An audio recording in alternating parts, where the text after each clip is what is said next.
Pues para nosotros es muy grato tener esta sección aquí en el programa porque es importante todo lo que se está haciendo en el país. Muchas víctimas esperando muchas cosas y poder seguir adelante con sus vidas.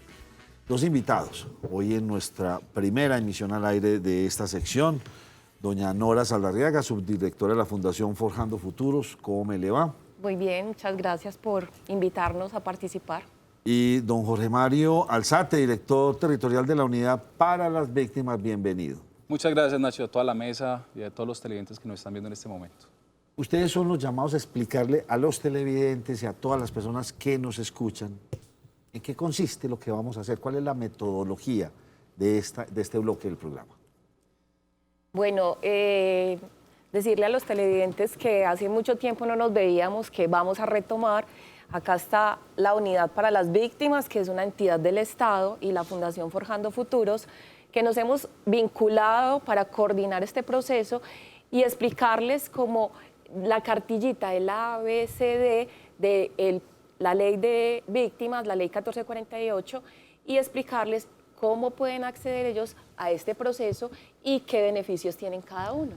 Nacho, básicamente es hacer una pedagogía frente a la ley de víctimas. Sí. Esto es una oportunidad para que las víctimas del conflicto que nos están viendo en el departamento de Colombia, en Antioquia o en Colombia, donde tenga la señal, para que se comuniquen con el programa, digan, este es mi caso, esta es mi situación, nos cuenten un poco lo que les pasó y puedan tener una respuesta, digamos, al aire, obviamente, digamos, con toda la privacidad del caso, pero que le oriente frente a su trámite, a dónde acercarse.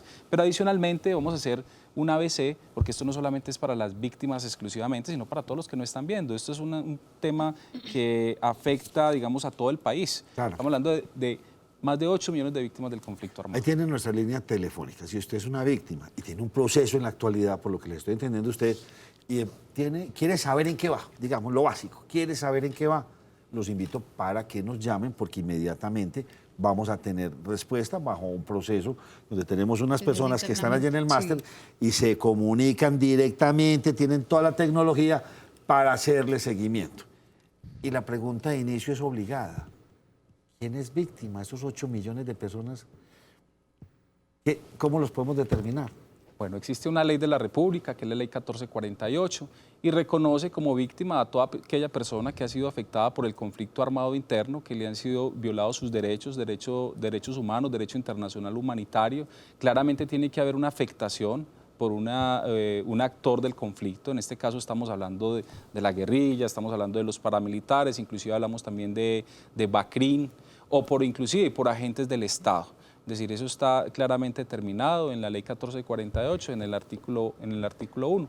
Y hablamos también que hay víctimas individuales, digamos, personas, o también hay víctimas colectivas, y hay varias afectaciones en torno a eso. La gente por lo general piensa que una reparación por ser víctima es económica, que es la reparación integral. Que está acá. Sí, la ley trae una cantidad de medidas que permiten a las personas que no solamente se haga la reparación económica, que es muy importante y que no la podemos satanizar, porque a veces pensamos, ay, pero la gente nada más se preocupa por el dinero. No, es que si a ti te sacaron de tu tierra, te asesinaron a tu esposo, se te llevaron el ganado, pues tú tienes que tener una forma para subsistir y perdiste todas las medidas que tú tenías para vivir dignamente. Pues esa medida económica pues te va a permitir salir de esa situación en específico. Pero la ley también contempla unas medidas que son importantes que conozcan los televidentes y que tienen que ver con la parte psicosocial, con la parte psicológica, que ayudan que estos hechos que victimizaron o que los pusieron en esa situación, pues también puedan ser superados, y la ley trae una de esas medidas, la medida de la parte psicológica. Hay unas medidas también que tienen que ver con el tema de vivienda, con el tema de salud, con el tema de educación, y lo que se busca es que esa reparación sea integral, o sea, que no solamente sea la parte económica, sino que quien recibe esa ayuda o ese beneficio pueda... Entonces, en este momento nos pueden llamar y preguntar sobre algo, sobre una ayuda, sobre educación, sobre vivienda. No solamente es eso, o sea, sobre cualquiera de estos aspectos pueden llamar las personas que estén dentro de todo ese proceso de las 8 millones y pico de mil personas. Sí, Nacho, en este momento damos orientación frente a los procesos que se llevan actualmente en la Unidad Nacional para Víctimas, que están muy relacionados con temas de ayudas humanitarias o temas de reparación o registro. Yo quiero saber si yo soy víctima del conflicto armado, si estoy reconocido o no. Lo otro, pues damos una información general, no vamos a hablarle exclusivamente del tema de vivienda, si yo puedo aplicar un subsidio de vivienda o no, porque ya esos otros procesos los llevan otras entidades del Estado. Pero sí damos información de cómo se puede acceder, digamos, a esa otra oferta del Estado. Esto tuvo una época de cierre, es decir, hasta tal fecha usted se podría inscribir o esto seguirá abierto y aquel que se considere víctima podrá seguir registrándose. Muy bien. El proceso de reconocimiento se activa con una declaración entre el Ministerio Público, las personerías, la Procuraduría de Defensoría. La Ley de Víctimas en el 2011, cuando fue, digamos, se decretó pues esta ley, dio 4 años para que las víctimas, o sea, hasta el 2015, para que las víctimas que no habían declarado de hechos anteriores, es decir, de hechos que habían ocurrido desde 1995, digamos, hacia la fecha, pues declararan, ¿cierto? Ese término se venció. Es decir, si yo me desplacé en el 2001, pero yo nunca declaré, o asesinaron a un familiar, o nunca declaró un secuestro, que si puedo ir a hacerlo, no, porque ya pasó el tiempo, lo tenías que haber hecho hasta el año 2015, daba 4 años. Ahora, si pasa hoy un evento, hoy se genera un desplazamiento, hoy las personas tienen hasta 2 años para declarar ese nuevo hecho. Entonces esa es la situación. Hay unas excepciones que contempla la norma, es que por fuerza mayor, o sea, que una persona porque una cosa muy fortuita de fuerza mayor que no supo, que estuvo, bueno, algo estuvo secuestrado, una enfermedad, algo que le impidió hacer esa declaración, pues se revisa por la Unidad Nacional esa declaración. Esa es la situación frente al tema del tiempo para declarar. De hecho, eso es importante que también existan tiempos, porque si no eso quedaría abierto eternamente, entonces, digamos, ahí... No se terminaría. Sí. Director, yo tengo una pregunta. ¿Esta ley a quién ampara o a quiénes ampara? Hay pues víctimas por minas o por homicidios, por secuestro. ¿Qué personas están allí vinculadas a esta ley, a que los ampare? Bueno, aquí la ley de víctimas reconoce varios hechos victimizantes. Estamos hablando de temas de homicidio, temas de secuestro, tortura, desaparición forzada, reclutamiento de menores, minas antipersona, delitos contra la libertad sexual. Esos son como los principales hechos victimizantes que nos reconoce la ley de víctimas. Por aquí está abierta las llamadas por si quieren hacer llamadas. Al 265-7757. Yo tengo una pregunta. ¿Precluye el tiempo de la víctima? Si no denunció o no se hizo sentir o habló a tiempo, ¿le precluye la situación?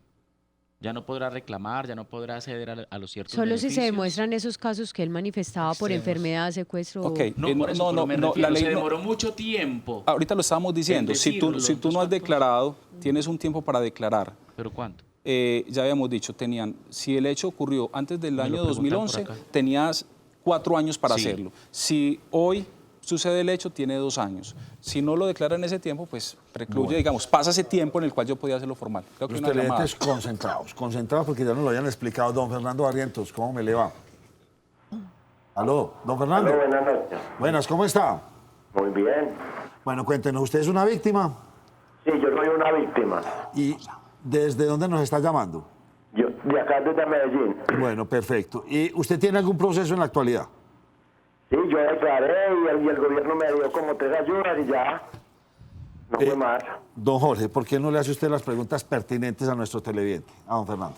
Bueno, don Fernando, aquí ya hemos recibido su llamada. Usted nos informan acá que usted es víctima por desplazamiento forzado. Actualmente ya se le notificó un acto administrativo en el cual él ya ha superado esa situación de vulnerabilidad. Es muy posible que don Fernando el desplazamiento haya ocurrido hace varios años.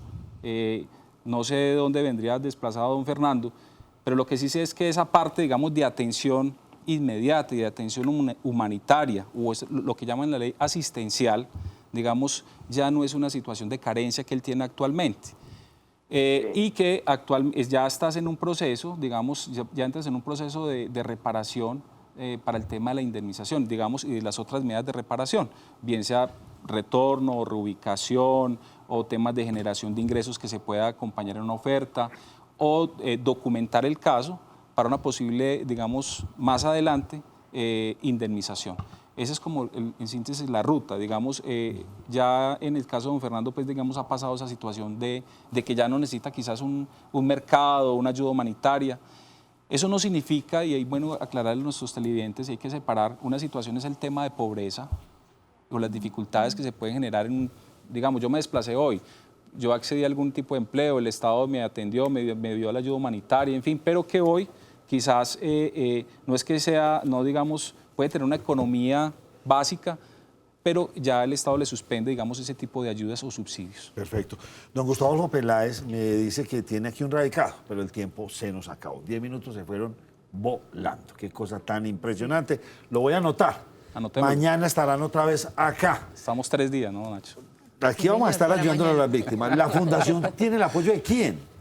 Nosotros tenemos en este momento de la cooperación española a través del Ayuntamiento de Barcelona y la Asamblea de Cooperación por la Paz y de la Embajada de Holanda y de los Países Bajos que colaboran permanentemente para que las víctimas del conflicto y todas las personas vulnerables puedan acceder a estos recursos.